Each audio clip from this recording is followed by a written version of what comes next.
Jopos TV, senang banget ketemu lagi di Obrol, sebuah tayangan yang akan menghadirkan obrolan-obrolan seru, diskusi-diskusi yang pastinya akan memberikan banyak sekali inspirasi untuk teman-teman semuanya, pemirsa Jopos TV.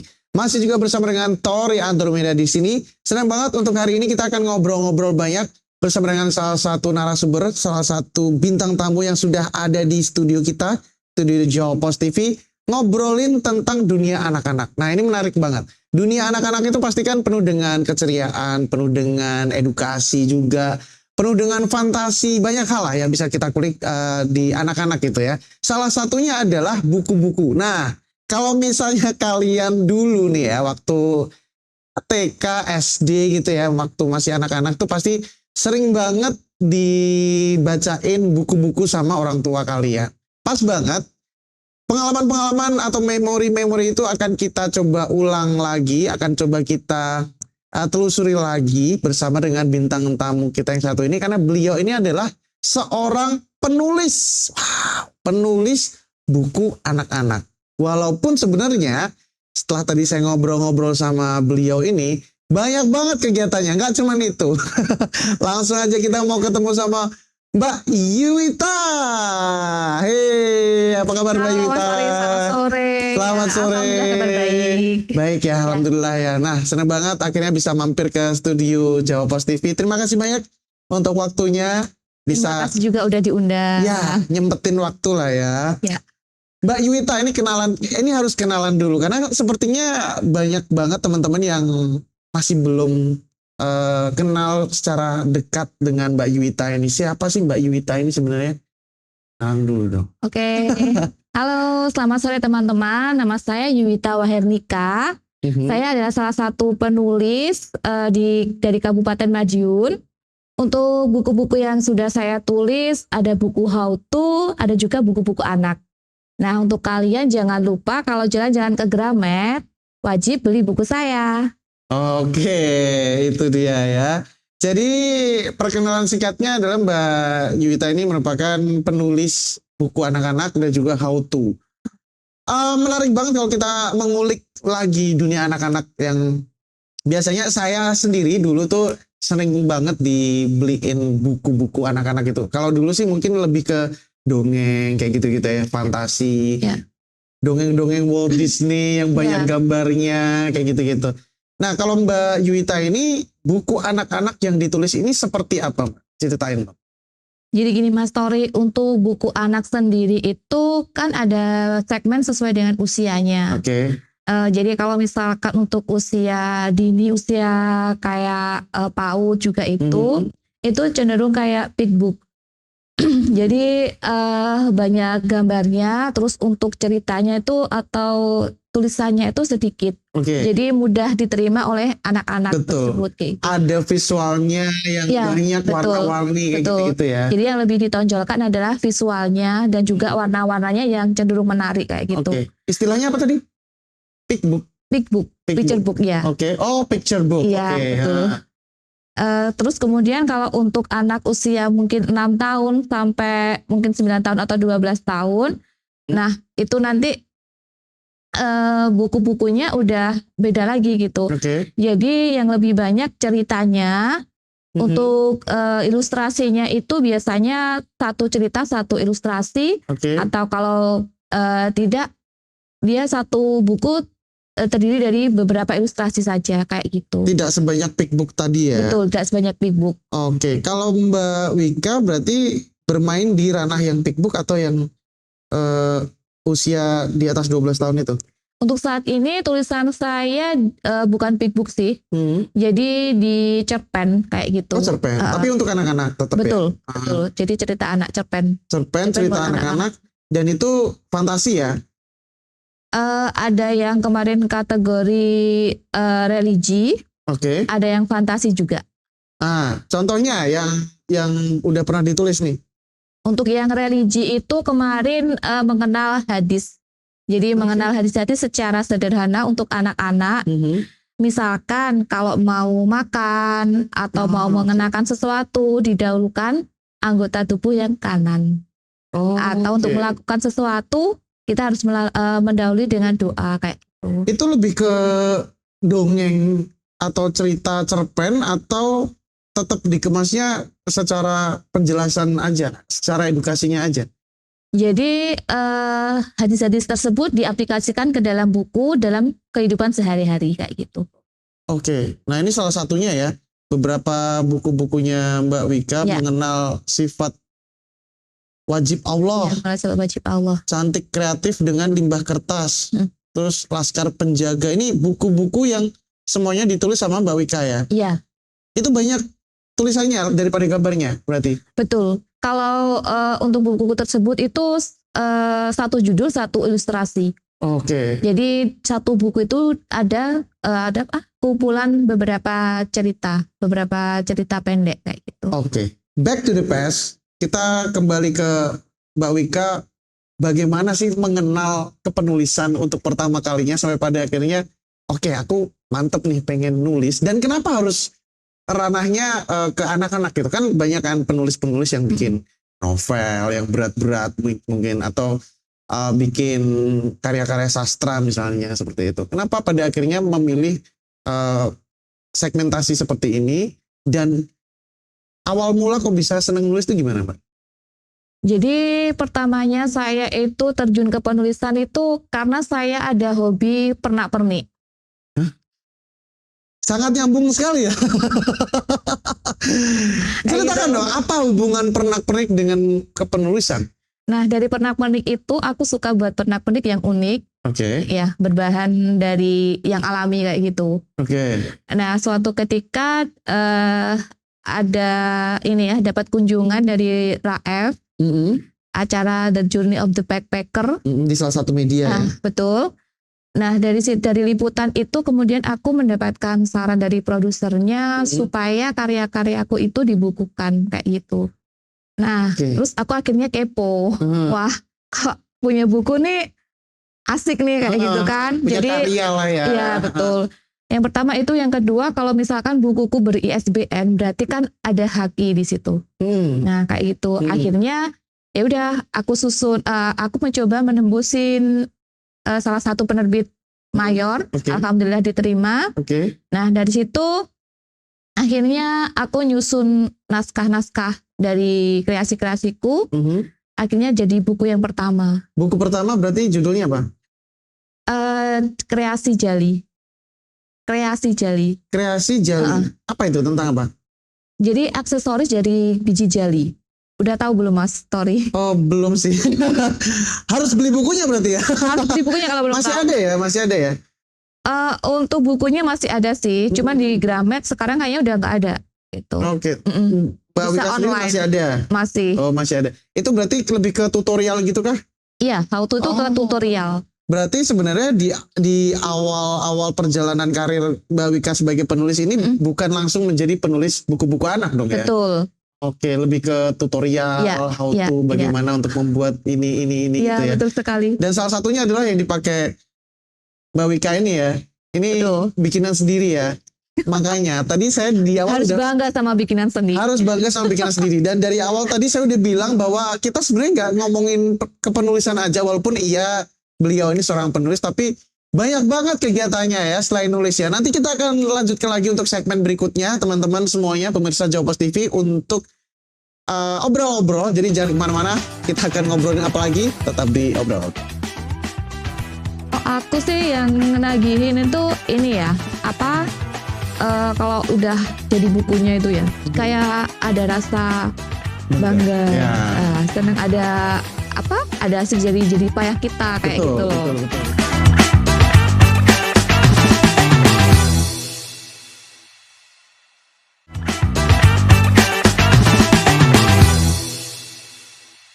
Oke, pemirsa Jawa Post TV, kembali di obrol-obrol dan masih juga bersama dengan Mbak Wita. Mbak Wita sebagai penulis iya, konten kreator iya, seniman iya juga sih, karena banyak banget yang dilakukannya ternyata. Tapi sebelum kita membahas ke yang lain-lain, balik lagi ke buku tadi, Mbak Wita. Dari sekian banyak buku itu pada akhirnya, dari awal buku yang bikin apa tadi?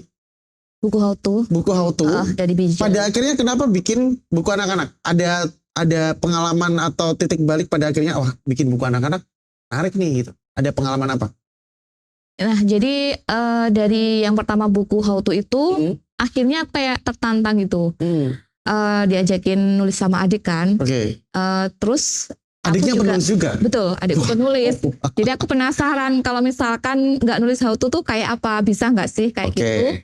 Terus yang kedua itu supaya anakku tuh mau baca. Jadi oh yang nulis emaknya gitu kan. Iya. Kayak gitu. Nah, dari situ kemudian aku mencoba menulis buku cerpen anak. Pada waktu itu dimasukkan ke Alex Media. Alhamdulillah tembus sih. Cuman pada waktu itu antologi. Gitu Mas. Jadi nulisnya masih bareng-bareng, bukan single gitu. Maksudnya gimana?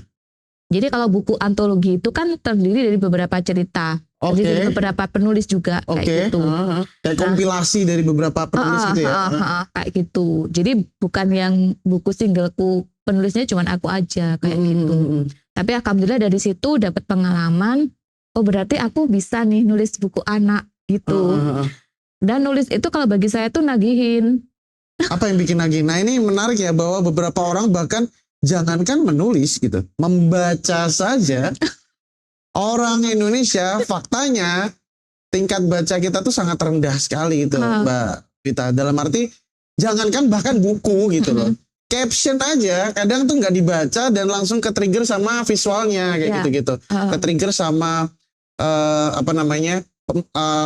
tampilan gambarnya. Padahal kamu belum baca ininya loh, belum baca captionnya loh. Apa yang bikin pada akhirnya menulis itu menjadi sebuah hal yang cukup nagihin? Kalau aku sih yang nagihin itu ini ya, kalau udah jadi bukunya itu ya, kayak ada rasa bangga, senang ada hasil jadi payah kita kayak gitu loh. Betul. Kayak gitu. Terus dari buku itu kalau aku suka kayak gini, suka ngontenin itu tadi, gitu. Jadi aku buat konten kayak gitu di media sosial. Terus kita juga yang ini, maksudnya bisa kayak inspirasi bagi orang juga sih sebenarnya. Iya, betul. Oke, berarti hal yang nagih adalah memang ketika karya kita atau tulisan kita pada akhirnya bisa dipegang gitu ya, ada bentuk fisiknya gitu. Bisa dibuka-buka, bisa dicium bau kertasnya. Itu kan sensasi yang enak loh bau buku baru tuh ya. Iya. Itu kayaknya sensasi yang tidak bisa kita dapatkan kalau kita hanya menikmati beberapa karya-karya digital saja. Kayaknya fisik itu juga mirip-mirip kayak musik itu ya. Kalau dengerin musik di digital lebih mudah memang, tapi kalau beli albumnya lebih marem gitu ya. Iya. Nah, terus dari situ pada akhirnya ada penerbit yang tertarik untuk menerbitkan hal itu. Ada alasan nggak kenapa penerbit itu tertarik pada akhirnya dengan karya-karyanya Mbak Wita? Jadi kalau untuk penerbit itu biasanya yang dicari itu ceritanya yang unik. Kayak gitu. Seperti yang pertama itu mengenalkan hadis pada anak-anak, itu kan kita aplikasikan pada kehidupan kita sehari-hari gitu. Nah itu juga sesuatu yang menarik kayak gitu. Terus setelah itu juga mengenalkan sifat wajib Allah tadi kayak gitu. Jadi itu juga saya aplikasikan dalam kehidupan sehari-hari. Iya. Kemarin juga masih banyak lagi sih sebenarnya. Ada Asmaul Husna yang kita aplikasikan pada kerajaan-kerajaan Islam di Indonesia juga ada sih. Oke. Mungkin kalau misalnya kita belajar tentang sifat wajib Allah dan lain-lain tuh mungkin ya beberapa buku-buku yang terbit itu terlalu formal ya, terlalu serius banget gitu ya. Kalau untuk anak-anak mungkin kurang fun kayak gitu ya. Nah, terus yang gambar-gambar ini siapa, Mbak Wita? Jadi kita untuk ilustratornya ya. Iya, untuk sebuah buku itu, untuk proses terbitnya sebuah buku itu ada penulis, ada ilustrator yang bertanggung jawab untuk membuat gambar-gambar yang menarik. Nah, untuk ilustrator sendiri ada yang dari penerbit, ada juga yang dipilih dari penulis sendiri kayak gitu. Dan di case ini Mbak Wita memilih sendiri atau dari penerbit? Ada beberapa buku yang sudah dipilihin sama penerbit untuk ilustratornya, ada yang dari teman saya sendiri. Oke. Mantap banget ya. Nah, terus kalau prosesnya nih, pada akhirnya setelah karyanya jadi, terus mau diterbitin sama pihak penerbitnya, butuh waktu berapa lama itu sampai pada akhirnya bisa jadi dan bisa edar di toko-toko buku? Itu beda-beda ya Mas ya, tergantung ini sih. Kadang ada yang setengah tahun, kadang juga ada yang 1 tahun kayak gitu.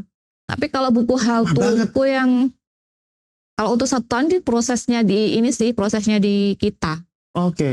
Tinggal ceritanya itu tadi. Oh kan. iya. Sama biasanya yang agak lama ilustrasinya. Ilustrasi, oh iya, gambarnya kan biasanya full kayak gitu-gitu ya, atau paling nggak gede-gede lah kayak gitu-gitu. Nah terus biasanya cerita yang diangkat tentang apa? Maksudnya agama atau keseharian atau apa? Kalau untuk buku-bukunya? Kalau untuk buku-buku selain religi tadi, aku juga pilih-pilih tema yang unik sih. Jadi untuk anak-anak kan juga perlu pengenalan profesi kayak gitu untuk yang buku baruku itu. Itu ada 3 seri, seri darat, laut dan udara. Di dalam situ aku sisipin untuk mengenalkan binatang-binatang khas Indonesia. Jadi di samping juga memperkenalkan profesi di darat, laut dan udara, ada hewan-hewannya juga di situ, kayak gitu-gitu. Jadi aku mix di situ. Terus sambutannya Mbak Wita selama bukunya terbit ini seperti apa? Dalam arti anak-anak ini juga suka nggak sih sama buku-buku karyanya Mbak Wita? Alhamdulillah suka sih. Contohnya anak sendiri? Mungkin. Ya, kalau anakku sendiri jadi kepo dia. Ternyata ada binatang ini gitu. Soalnya jujur ya, aku sendiri aja mungkin kalau aku nggak kepikiran nulis itu juga belum familiar sama binatang-binatang khas Indonesia. Aku sendiri ya. Nah, pada akhirnya mau nulis belajar juga kan? Betul. Iya. Okay. Jadi keuntungan dari penulis tuh sebenarnya itu Mas. Jadi buat diri kita sendiri itu belajar dan tambah pinter juga. Betul. Walaupun tadi ya dari segi yang buku-buku religi itu, walaupun simple Asmaul Husna, itu juga belajar sebenarnya aku. Oke, kayak menarik banget ya, karena balik lagi Mbak Wita ini juga total 3 bersaudara ya. 3 bersaudara, di mana 3-3-nya ini juga konten kreator yang Mbak Witanya nulis, adiknya juga penulis juga. Kalau adiknya penulis apa? Horor. Dia biasanya genrenya tuh romance, terus horor. Tapi juga buku anak juga. Terus yang adiknya ketiga ini konten kreator juga. Gila, ini kayaknya banyak satu keluarga tuh kayak berkesenian semua gitu ya. Ya, alhamdulillah. Oke, nanti kita akan lanjutkan lagi untuk obrolan berikutnya di segmen berikutnya. Jadi jangan kemana-mana, tetap di Obrol. Ada mungkin buku yang pengen coba ditulis dan itu mungkin beda sama yang lain, mungkin ada challenge untuk diri sendiri untuk coba nulis sesuatu yang beda gitu ke depannya. Kedepannya iya, cuman belum nyoba sih karena masih sibuk. Apa itu? Apa ya?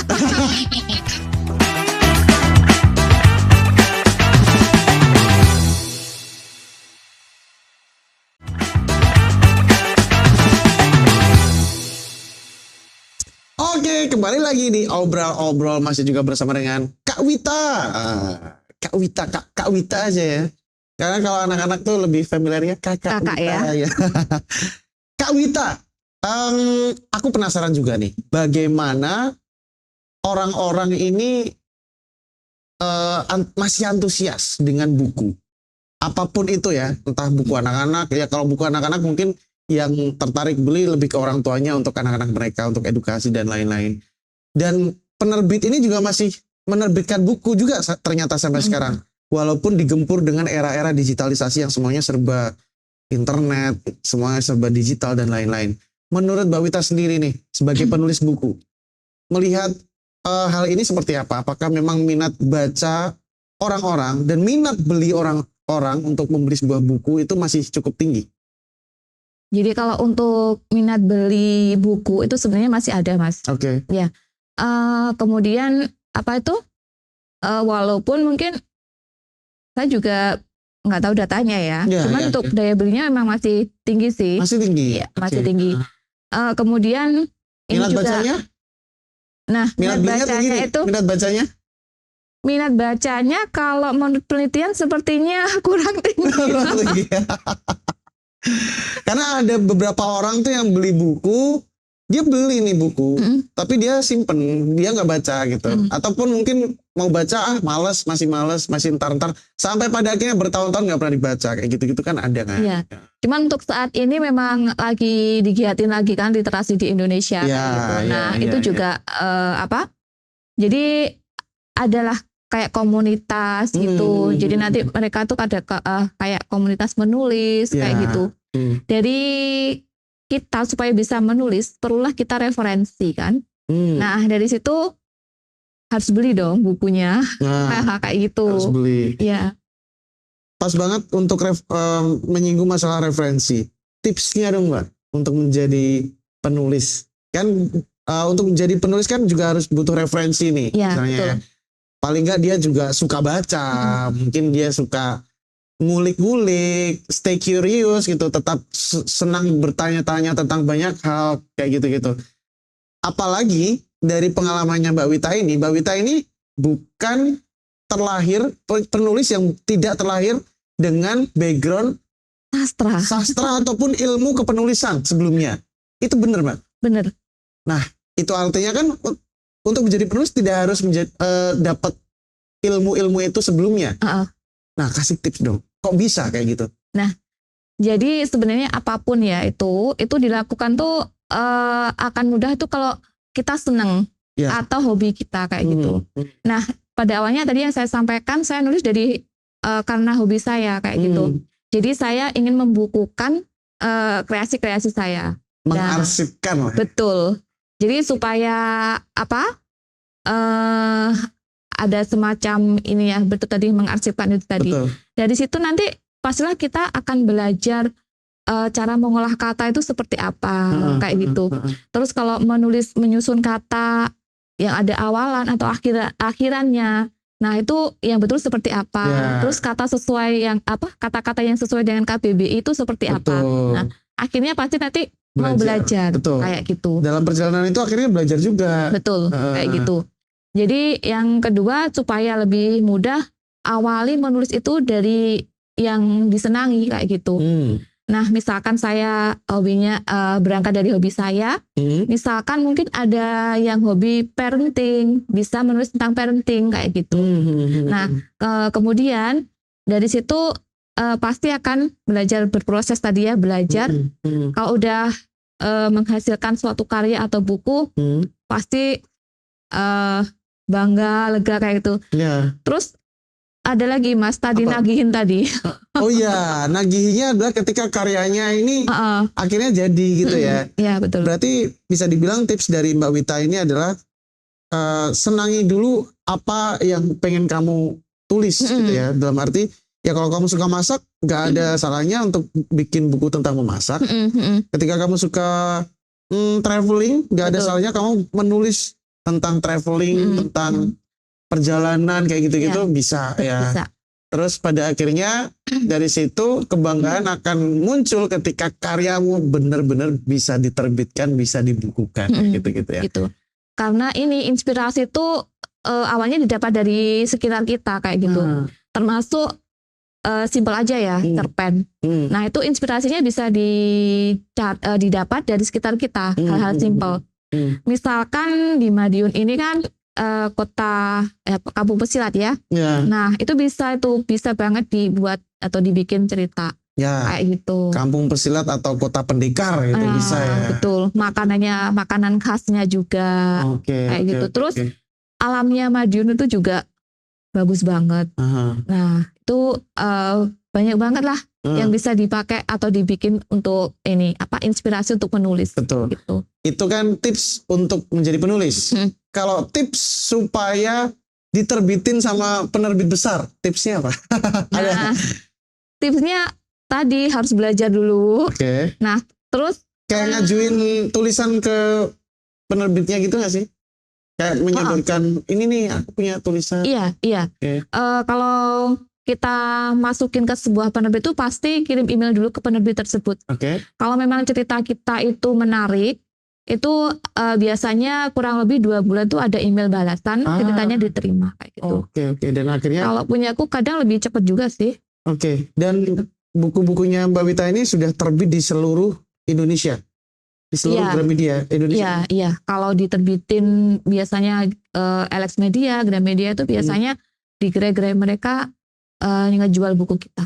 Oke. Gitu. Total berarti sudah ada berapa karya yang berhasil diterbitkan, dibukukan? Aku sampai lupa, 15 lebih mungkin. Wow, 15 lebih ya. 15 lebih meliputi buku tentang Cetak anak-anak, dan e-book, e-book, how to, apa lagi? Ini asiknya mengenal profesi hewan Indonesia, Iya. Profesi, terus apa lagi?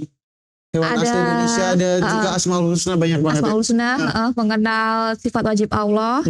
Terus apa itu tadi yang belajar ini kreasi dari limbah kertas untuk anak-anak juga ada. Oke. Sekarang lagi ngerjain apa? Sekarang lagi ngerjain buku anak juga. Masih sama proses? Penerbit. Alhamdulillah sama penerbit yang gede juga sih. Oh beda? Sama? Ya. Masih sama, oh ya.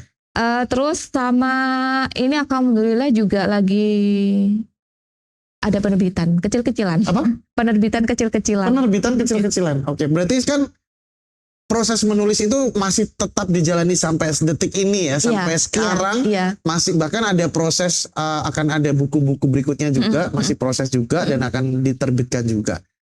Pertanyaan terakhir, Mbak Wita, what's next? Apa yang akan dilakukan setelah ini, dalam arti buku udah 15 lebih nih ya.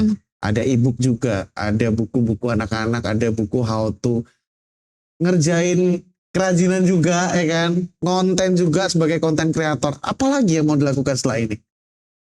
Target, impian lah. Tetap ya nulisnya. Oke. Terus ini ya pastinya tuh pengennya ini lagi sih kerja sama penerbit gede juga. Oke. Itu untuk posisi saya sebagai penulis. Terus yang kedua aku ingin untuk penerbitan yang ku pegang itu tambah gede tentunya Mas. Oh ya. Ada mungkin buku yang pengen coba ditulis dan itu mungkin beda sama yang lain. Mungkin ada challenge untuk diri sendiri untuk coba nulis sesuatu yang beda gitu nggak ke depannya? Kedepannya iya, cuman belum nyoba sih karena masih sibuk. Apa itu? Apa ya? Novel, horor atau apa? Sebenarnya iya pengen nulis itu. Aku juga pengen nulis ini sih sebenarnya Mas. Kayak belajar nulis skenario kayak gitu sih. Skenario. Ke Jakarta dong, ikut PH. Oh enggak, kebetulan ini aku ada kelompok juga sih, kelompok nulis kayak gitu. Oke. Ya cuman masih belajar skenario untuk film gitu kan? Betul. Banyak banget ya yang dilakukan sama Mbak Wita ini, sampai bingung nulis iya, konten kreator iya, kerajinan tangan iya, dan masih sampai sekarang juga masih nulis, masih ada proses untuk menulis juga masih dilakukan, dan akan ada buku-buku berikutnya yang akan terbit juga ya. Mbak Wita, apapun yang dilakukan, anything what you do, semoga tetap sukses, tetap menghasilkan karya-karya yang tidak ada habisnya. Jangan sampai capek-capek dan lelah untuk berkarya ya, karena saya pikir karya itu kayak warisan gitu nggak sih? Setelah betul. kita nggak ada sesuatu yang bisa dinikmati oleh anak-anak kita, cucu-cucu kita, untuk bisa dipegang, oh ini karyanya Mbak Wita dulu nih, masih tersimpan rapi dan bisa menjadi manfaat untuk yang lain. Nah, gitu ya. Iya betul. Terakhir mungkin pesan untuk teman-teman yang lain, singkat saja. Nah jadi teman-teman semua, benar yang dikatakan Mas Tori ya, jangan lupa berkarya.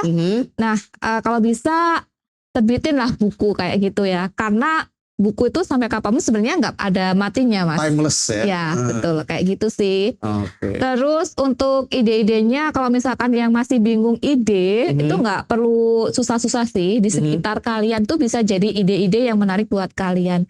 Cuman tinggal kemauan kalian aja kayak gitu.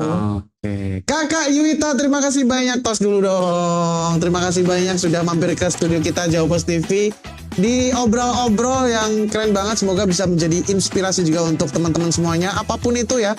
Kalau pengen nulis ya nulis aja, kalau mau berkarya Ya. berkarya aja, nggak usah takut-takut, nggak usah minder, karena sekali lagi karya adalah investasi untuk masa depan supaya kita juga bisa memberikan manfaat untuk orang-orang setelah kita ya. Terima kasih banyak Mbak Wita atas kehadirannya di studio kita Jawa Pos TV. Dan pastinya masih banyak sekali narasumber dan juga bintang tamu yang akan kita hadirkan nanti next episode. Banyak banget episodenya, banyak banget sosok-sosok yang akan kita hadirkan di sini. Jadi jangan lupa untuk terus tetap pantengin obrol-obrol di Jawa Pos TV setiap harinya ya. Dan akhirnya saya Torian Turmeda dan Kakak Wita mau pamitan dulu untuk episode kali ini. Sampai jumpa di obrol-obrol episode berikutnya. Bye.